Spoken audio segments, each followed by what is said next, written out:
Hi guys, so I just finished the job, but I wanted to record this little clip here as a little bit of a disclaimer. The process I take isn't the best one. I've recorded that now, so I'm going to show you anyway. It's almost a how not to do. And I ended up having to remove the lower ball joint because where I was pumping it up, it slipped out and took the drive shaft with it. This is getting foggy here now. Took the drive shaft with it, creating all sorts of problems. So I'm going to have to come back and put some gearbox oil in there for the customer. It didn't damage the drive shaft, it's pulled out the gearbox end.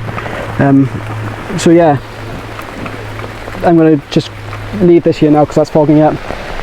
But yeah, watch the video and let me know what you think. Bye. Hi guys, today we're replacing front spring on this Peugeot 207. As you can see, it's snapped up there. Let's get it on. So as you can see, it's secure on axle stands, wheel is off, we're ready to get involved. What I'm going to do first, since I'm going to do on all my repairs, is I carry out an initial assessment on the vehicle. So whilst I'm in this corner, I'll have a look, see if any pushes have gone, any ball joints are split, any play in anything, any leaks or anything like that I can see. That way I can report back to the customer saying, oh, this is wrong, say for argument's sake it's going to cost you £300 to have it repaired. And then they could say, well actually, that plus the spring is out of our budget, we're just going to scrap the car. Or they can make a more of an informed decision, knowing the health of the vehicle before they go ahead with that initial repair.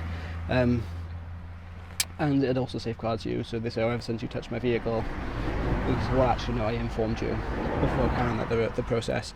So yeah, do that initial assessment, look for everything that you can see in this corner, and then move on with that.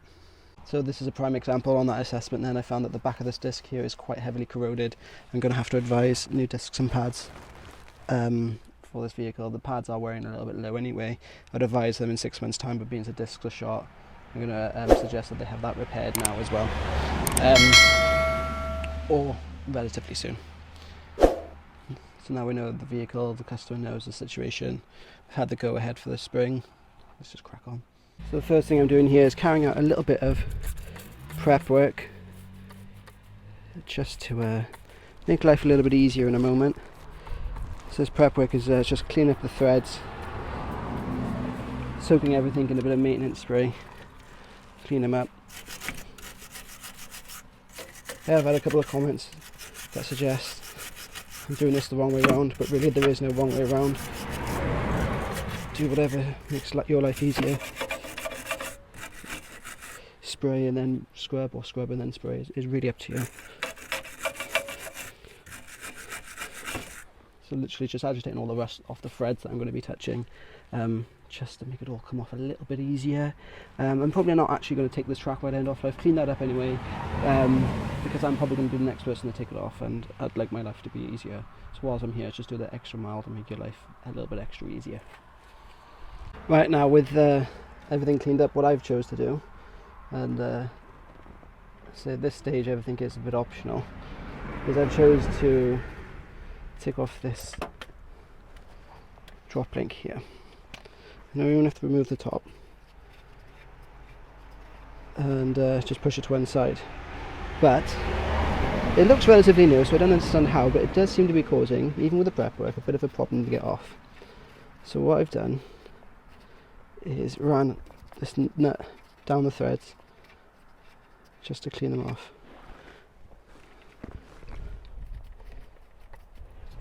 To really get in there, like, you know. So we now know that these threads are running perfectly.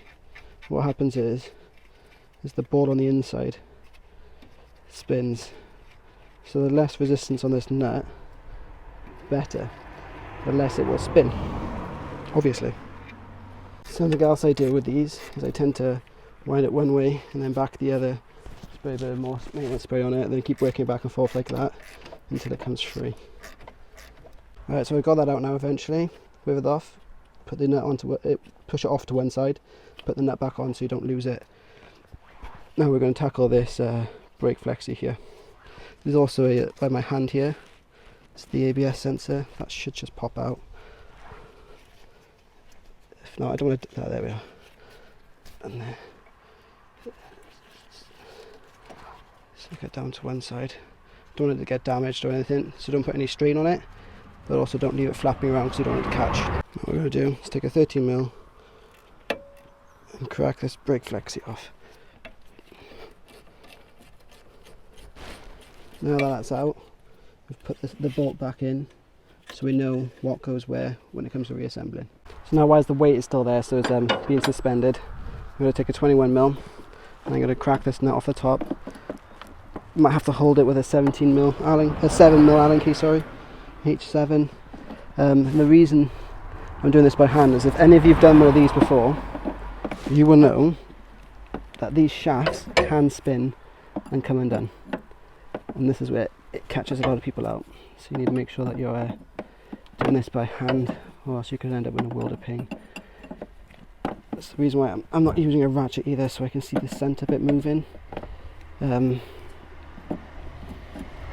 so I can see the shaft moving. But if you want to live on the wild side, you crack on and do it any way you want. Just be mindful of that. We come back down to the pinch bolt, but again these are prone to snapping, so we're just working it back and forth with a hand tool rather than a power tool, so we can feel if it's going to snap or not. It's coming off lovely, got a feel to it to me.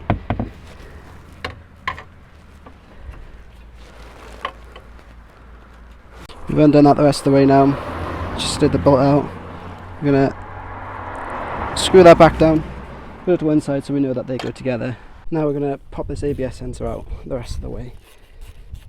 Gentle because these like to snap.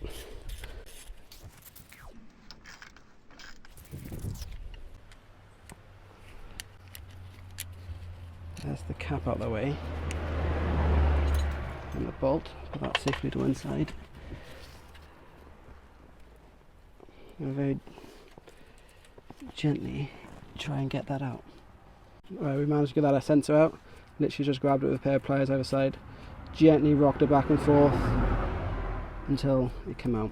In all honesty, I'm genuinely surprised that didn't snap because I was convinced it was going to. So pop that out to one side so it doesn't get damaged. Out the way. Let's get that bottle jack on there and hopefully press this apart, but I'm obviously going to soak it with some maintenance spray first. Someone's going to say you're using too much, but I disagree. There is literally a dozen different ways that you could do this, and this approach usually gets me a lot of hate over my TikTok, but as you can see that's coming right out. Goodbye torch. Goodbye cruel world.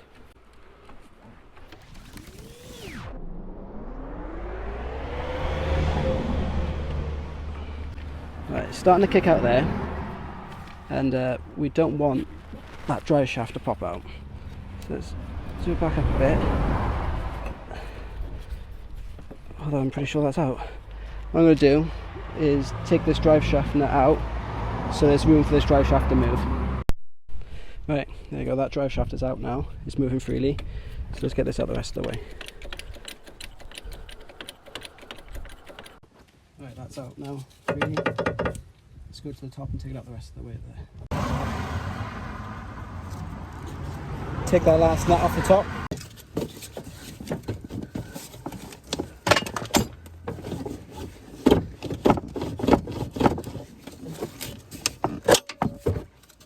There we are. Top nut was holding it in place. Look at that snap there, look. It's nasty. Okay, so the heaven's open, so I rushed through quickly. We've got the spring compressed back on there. We've got it in place. Now what we're going to do is put our jack underneath the ball joint. Jack it up into place. There's a shock there. So we're literally just going to jack it up. Take it. A hammer. Just tap it.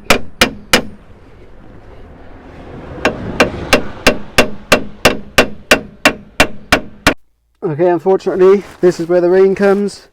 I'm only guessing there's a lapse in concentration that caused a couple of blips there.